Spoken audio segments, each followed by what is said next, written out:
Welcome to the Sober Friends podcast. Here for the newcomer, here for the old guy, here for anybody who has a desire to stop drinking. My name is Matt J. Steve is over there. What's going on, Steve? I actually brought the mixer closer to me. That's stretching. Not much, Matt. How you doing today? I'm good. I'm going to tell a little story about something my daughter told me today, and I just felt sorrow hearing this story. She went to Six Flags on Friday, and she went with some family friends. One of the girls that she went with, she has known all of her life. This little girl is like family. Mom was there. Mom has primary custody. Dad also went, but Dad is not primary. And Mom was there because Dad was there, because he needs an adult chaperone with his daughter. And this guy has both drug and alcohol problems. And he goes to Six Flags a lot. And I think he's one of these guys that part of his going to Six Flags is getting drunk. And my daughter said he reeked. So a 13-year-old who doesn't smell alcohol at home. Right. And I think she was maybe a year or so, maybe not even 2 years old when I stopped. So she doesn't really have a lot of memory of what alcohol is like in the house, but she could smell that he smelled like booze. And she said he did bring a hard lemonade with him, and he must have put marijuana in a vape, because she said he was also smoking at one point. So she smelled that. And this guy has had lots of legal issues and stuff. And I had nothing but sorrow for him. It was empathy and sorrow, not necessarily pity or condescension. And she was telling this, and I'm like, I thought through, and I was telling her, I bet he has to drink just to feel normal. It's his medication. It's not even, she goes, she didn't even notice him acting drunk, but she could smell it. And it was that stage where I bet it is just, this is what I do when I go to functions like this, and I can't function without it. And I just felt sad. Yeah, it is sad. I mean, we both have been there. Like I said, your kids were young. My kids were young too when I stopped drinking for the first time. My kids never really. My son, that's not true. My son did. He has a little bit of a memory of me drinking. He was 5 when I quit, so he has a memory of some of the behavior. Not a lot, but some. My daughter had none, and it's sad. And this is a story we hear all the time. You just think about the situation to describe, right? He needs adult chaperone supervision to be with his own child, right? Yes. Again, not the first time we've heard this story, right? As a matter of fact, there's a guy going to Friday night who has been in and out of the program, not a young guy, has a special needs son, and during his last stint out, lost custody or guardianship, I guess what is not custody, because his son's an adult, but he's special needs, lost guardianship of his son. And now he can only have supervised visits with his son, right? This is not a unique story in our program. No, it's not. It's still sad. And that's because absolutely. Listen, I feel bad for the guy I was in my family when they lived with me, right? I mean, I feel bad for that. And this is the point. I understand it. I mean, I've been able to come to terms with my own behavior and understand how horrible it was. And how much danger. My first thought when you first started talking about this story, I'm like, did this guy drive these kids up there? Like, was your daughter in the car? Right. It turns out, right after you said the kids' moms were there. But that was my first thought, was like, because that's the other conversation. And I'll relate a story that I had with my daughter, who was older than your daughter. My daughter was mid-teens. So some of her friends were driving, and my daughter was really, really good. I was very proud of her And I'm sure my son was good too. I just didn't hear it as much. But she went out to the movies with some friends, and when they were leaving to go to the movies, when she got there, she got dropped off by her mom, and she was supposed to get a ride home by one of her friends. And this friend smelled like alcohol, and my daughter would not get in the car. It was one of my proudest moments of her. And she called her mom and said, "Mom, I need you to come pick me up. I don't want to get in the car, blah, blah, blah." And I mean, it was one of my proudest moments. And I've always had those conversations with my kids. It's like, these are the decisions that you have to make at some point when you turn that 14, 15, maybe you get invited somewhere, you need to make those decisions. So there's another conversation maybe to be had with your daughter about not being afraid to go, something, I need to call home. I need to get some help with this, right? This is uncomfortable for me. But it's such a devastating thing. I don't think there's any question that when I was at that point, I needed to drink to feel normal. I needed to drink to cope. If I was going to go somewhere like that to Six Flags and be around, especially if there's some type of relationship going on with me and my wife or me and my ex or whatever it might be, I might have to drink just to feel comfortable enough to exist in that situation. And man, that's such a horrible place to be. I'm glad I don't have to be there anymore, and I do have a lot of empathy for the people, for him, and everybody has to be around him. Like his kids too, right? His kids are living with it all the time, probably, right? Your daughter saw it this one time, and his kids live with it probably every time they see him, or many, many times at least, right?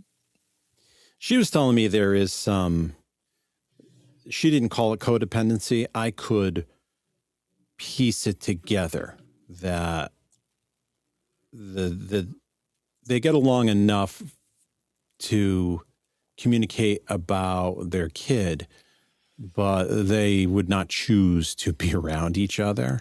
Mm-hmm. And he has another child who did no longer wanted to be part of his life at about 12. Yeah. And that's where she is now. Okay. And I think she would like that. And I think she has been a little pushy towards that. And I'm like, and there comes the codependency aspect of you have alcoholism in your life and you're trying to control, well, if we do this or we do that. And it's like, that's a real tough one to go down with your kid. But my daughter knew enough that this is not her experience. She also mentioned, when she's around her father for a while, she's emotional. She doesn't get a lot of sleep. It's after enough days with dad, she is a different person, and she is not getting the care that she needs during that time. So my daughter at 13 can figure this stuff out. And left unsaid, she doesn't have that experience at home, that she doesn't have to live through that. And I can tell there's gratitude there. And I feel blessed that she feels comfortable enough talking with me about it, because she talks to me about it as though I'm the subject matter expert as a dad, but also you can relate with what I'm going to tell you. This is what I experienced. And she felt comfortable having just a very frank conversation. Yeah. I mean, that's listen, again, that's a blessing of our sobriety. Keep making ourselves available to have that kind. Just think about it, right? If you're drinking, you're not having that kind. First of all, you're drinking, she's not coming to you because you got the same problem probably. Yes. But because we're not drinking, we're able to have that solution. And this is the beauty of it. And first of all, you're right. 12 years old is that time. My kids were a little bit older, like about 13, between 13 and 14 is when I sat my kids down and I had to come to Jesus talk with them. I did, because that's when I started getting involved with drugs and alcohol, right? That 13, 14, 15. And And that's why I just had that discussion. I'm like, hey guys, you're going to be out there, you're going to be doing this. You really have to pay attention. And, I gave them the whole talk, like, you have to make the best choices you can in life. And nobody's there with you at that point. I'm not there. Mom's not there. Nobody else is there. So you're going to have to make those choices all on your own. And I also told them both at the time. And no matter what the situation is, if you call me, I'll come and get you, no matter what the situation is, right? I've always told them that. And so that's the age, right? That 12, 13, 14. And it is the age, because I remember, right? I mean, my kids lived with, I had, we didn't have shared custody, but I had time with my kids. And they lived with their mom. And there was a time where, as they got older, their friends were mostly over with their moms, right? That's, we lived in different towns. They went to school, the friends, all their activities were there, not here. And they never, even though we'd moved to this neighborhood when my kids were young, they never really made any friends in this neighborhood, right? So they got to the point, I remember around 13, 14, my kids wanted to come here less. And I forced them to come up until they were about 16. My daughter was probably a little bit less. I think my son was maybe 17. I was still making him come over, not all the time. And then I think when my daughter got to be like 15, 16, like they just, and it wasn't like they didn't want to come here and see me. Like they were that age with their friends and all that kind of stuff. So that is, my point with that is the time where they might look at dad and go, we don't want to do dad anymore, right? We don't want to do dad.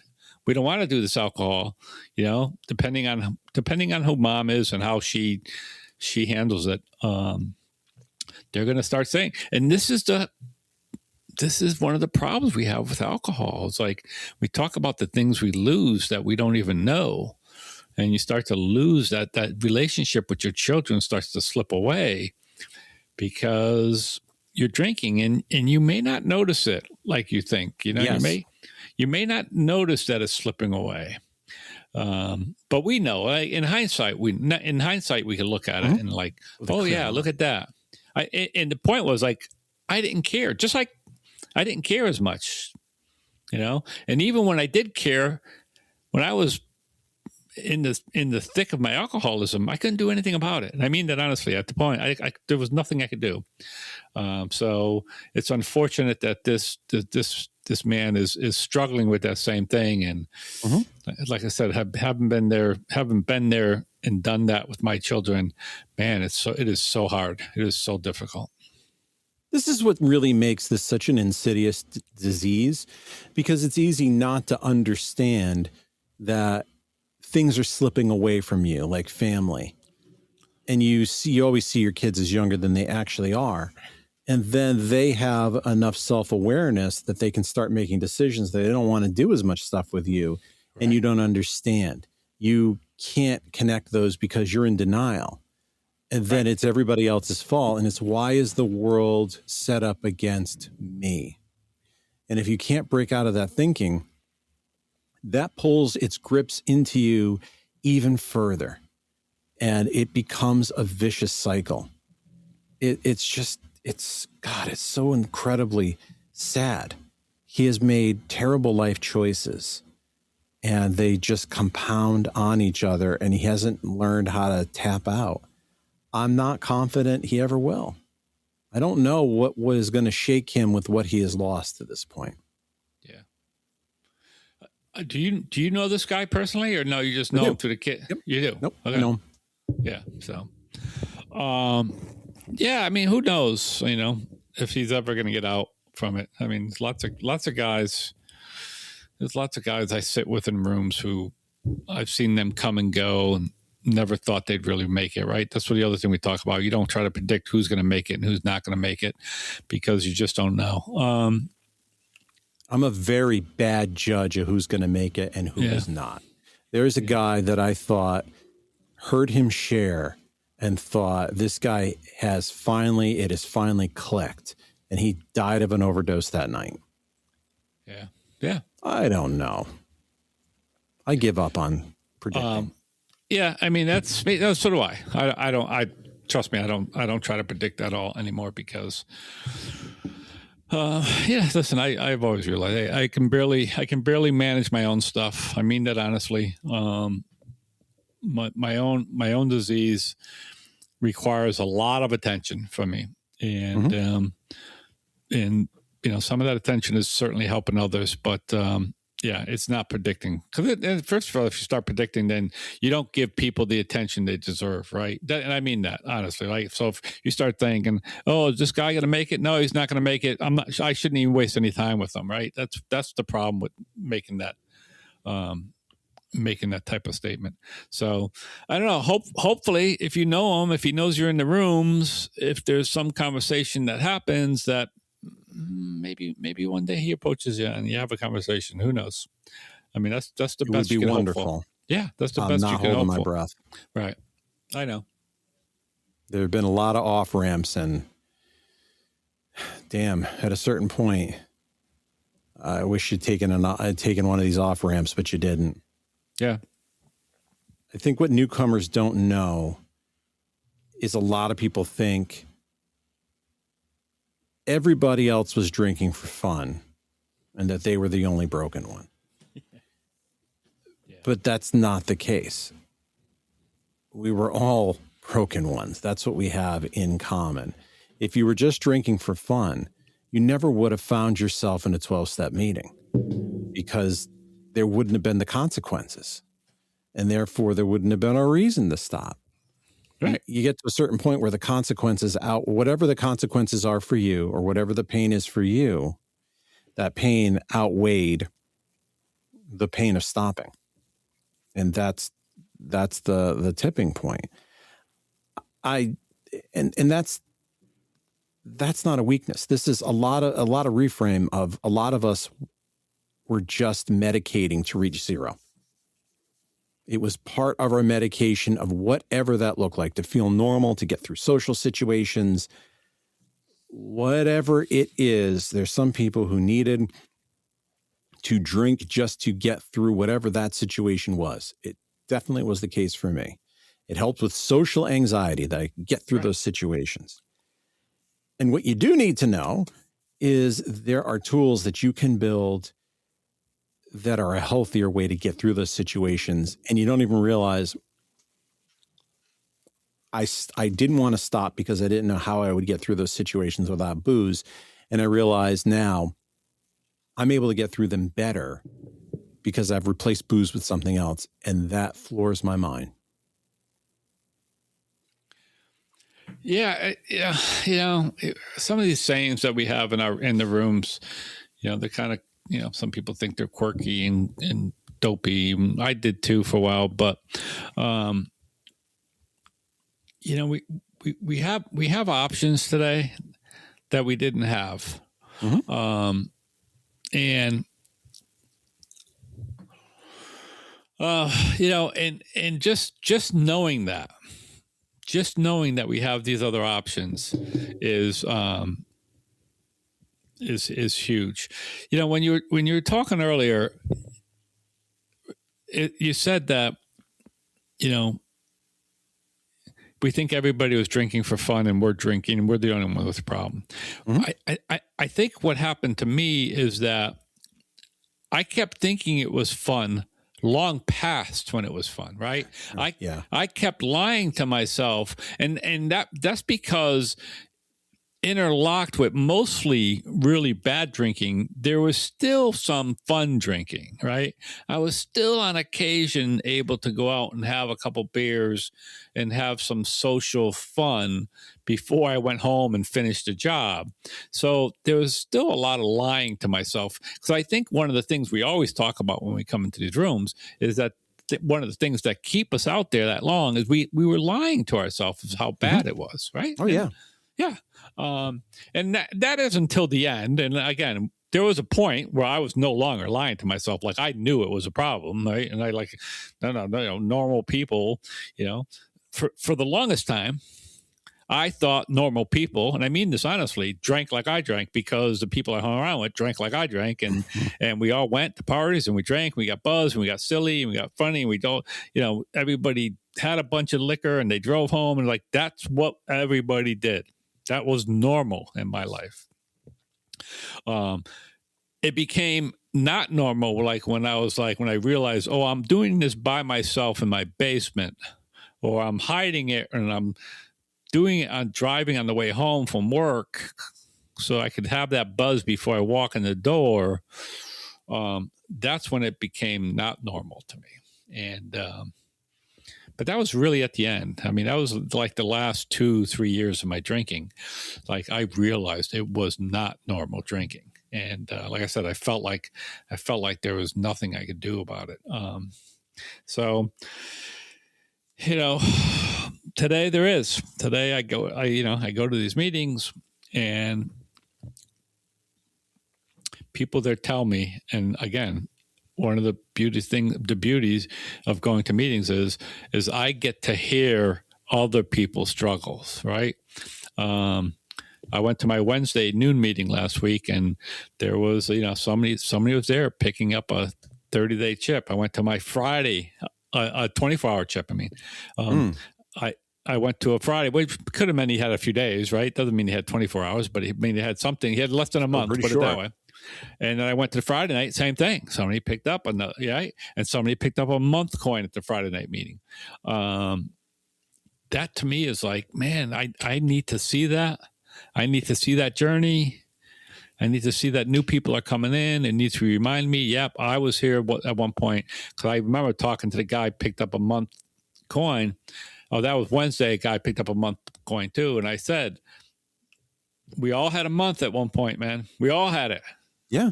It's a big deal. To have a month is a big deal.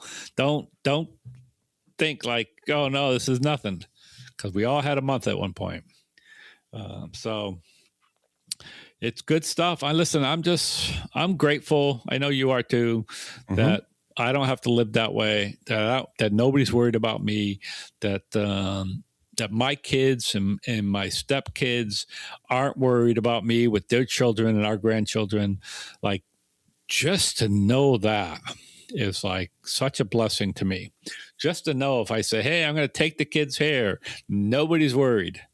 If they, or if they're going to have to be worried if I'm going to be trying to drink or smoke weed or whatever, do anything, that I don't have to be that person that the person that everybody's fearful. And I was that person. This is the whole point. I was that person. Although my first wife never did it, because I think my first wife was, like a lot of spouses, she was in denial. She didn't want to admit that she was married to an alcoholic. That's a tough one to admit. Yeah, especially her. I mean that. It's like it was, she didn't want to admit that, so she just denied it, and she ignored it. And I guess she thought that maybe she hoped it would get better on its own one day. And it typically doesn't work that way for most people. Not in my experience, no. There was a reason I couldn't figure this out, because I wasn't ever going to be able to figure it out. That's not what was possible.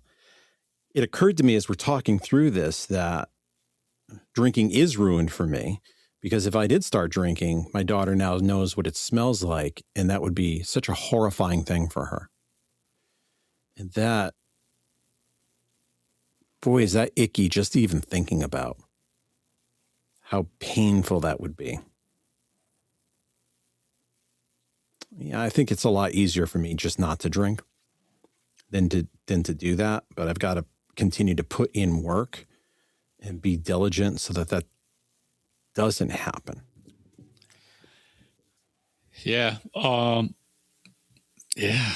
Listen, I had that experience. My kids were older when I relapsed. My kids were no longer. They were both. My son was in college, but I do remember having that feeling, right, and having to go tell them both, "Hey, guess what? Just want to let you know that this happened, and I'm going back to AA because I needed to let them know that too." Yeah, it's horrible. I never want to have to do that again. And today, you know something? I realized that I never do have to do that. I mean that. I never do have to do that. My friend Jim Kelly, who I use his last name because he uses his last name. And he always says is that when he first came in, matter of fact, he celebrated 44 years, this guy. Outstanding. Yeah. Oh, incredible. He said when he first came in, one of the old timers told him, so this was 40 something years ago. He's like, you know something? You don't have to drink today if you don't want to. And you also don't have to drink today, even if you want to. And you think about that advice, right? And that's the truth, right? I never have to drink again, even if I want to, because I have options. I have tools. I have a network. I have everything I need not to pick up that first drink. And until I got those things in my life, until I got them all, especially for me, especially the network, I mean it. Until I got those things, I always found it impossible not to pick up that drink. And then when I lost those things that first time into the program, eventually I found it impossible not to pick up the first drink again. So today I know better. And I know that, listen, I don't ever want to be that person. I don't ever want to do that again. And just like you said, I need to put in work. I need to do my work. I need to go to meetings. I need to, whatever that is for me. I need to talk to other alcoholics, do my service work. I need to do that work to protect myself against becoming that person again. Because the other thing Jim says is that the person I am today will drink. So tomorrow I have to be a different person. And his point is he's always got to be working on on himself, right? He's always got to be working to get better, because staying at one place, his point is, if I stay where I am today, eventually I'll drink. And I believe all that stuff today. I do. I believe it all. And to me, it's a small price to pay. It's a small price to pay to do the work I need to do in order to have the life I have. It occurred to me that it's worth telling the new person that when we talk about doing the daily work, that does not mean we are holding on tight to prevent us from drinking today, and you're going to feel that way the rest of your life. That's not how it is. What it means is you've got to find ways to continue to be uncomfortable so that you continue to grow. Mm-hmm. I have developed a new mentoring relationship with somebody. I've kind of learned at work not to just have one mentor, but to build these relationships with multiple people, to get different perspectives, and to find ways to be uncomfortable. Every time I talk to this person, I tell them, I was really uncomfortable talking to you today. But it's not like you made me feel uncomfortable. I'm uncomfortable because there's growth and there's things I need to address. That you're making me think, and I'm going to be vulnerable and answer the questions, and I'm going to extend trust. And that's uncomfortable, but it's something I can take away and say, here's something I can tackle that's going to make me better, of whatever that looks like, of whatever my values are aligned to. And if you're brand new and you're hearing us talk about doing that daily work, that's the type of thing to keep in mind, that it is not the same type of work you do in your first 30 days. When you're 30 years sober, you're doing a different type of work. But try and find ways to continue to push your comfort levels so that you're still growing. That's the way you're going to continue to stay sober. Because as you stagnate, I'm not somebody who is as worried about that first drink as I am my emotional sobriety and how I feel. And to be comfortable, when I say comfortable, to be able to manage any situation without alcohol and without it making me miserable. Being able to do that effectively, that's good sobriety for me. So that's the goal for me. Because eventually, if I go through that barrier and I'm miserable long enough, there are certain levels I can dip through where eventually drinking becomes a solution. Mm-hmm. And I'd like to think I'm a few layers above that. Who really ever knows? But for me, that's what the goal is today is I just want to not be miserable, and I want to have the tools to be able to handle everything. And also handle, like, when life is lousy or you're going through tough stuff, you can still get through it. And when Steve's talking about having a crew and having a network, that is very important. Let people lift you up, because it also helps them for them to help. Yeah. I mean, it's, you know, it's the key. It's the key to my progress. I think it's the key to a lot of people. Again, we've talked about other type of recovery, and things I've been seeing is having a support group, whatever you want to call it, a support group, whether it's AA, whether it's other stuff, but having a support group that you're sort of accountable to is key in recovery. And they're talking about how, and again, maybe in the future we talk about some of the stuff, how maybe recovery in the future looks different than maybe we look at it today. Maybe it's like AA plus different medications, right? That'll help you not drink as they get better medications to help you not drink and use drugs, and then have AA as your support group and maybe some other stuff. That support group, like, you know, the other thing I heard on my Friday night meeting 2 or 3 weeks ago was like somebody came in, they said, I was told I never have to be alone again. Right. Yeah. And when I talk about my drinking, I talk about drinking alone in my basement. And that's the whole point. I never have to be alone again. I never have to carry that burden myself. And that's the whole point, is when I feel like that's it. And I don't get the thought that that's a solution for me anymore. But if I start to get that icky feeling, that emotional sobriety you talked about, and I start to lose that stuff, then I know that I don't have to be alone with that feeling. And I can talk to my wife and I can talk to other people, but I'm going to tell you, nobody understands it better than another alcoholic for me. Mm-hmm. Absolutely. Because they may be able to help me with it about feeling icky, but they don't understand the connection to my drinking, right? Like I could talk to my wife about it. She won't understand the connection of me struggling emotionally and then that connection to the alcohol, because she doesn't have that. But an alcoholic will identify with that in a second. And that's what I need sometimes.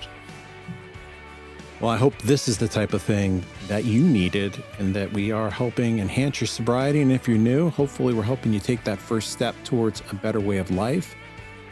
However you interact with this program, I'd love to hear from you. Matt at soberfriendspod.com. Steve, we'll see you sometime soon. All right, Matt, we'll see you. We'll see everybody next week. Bye, everybody.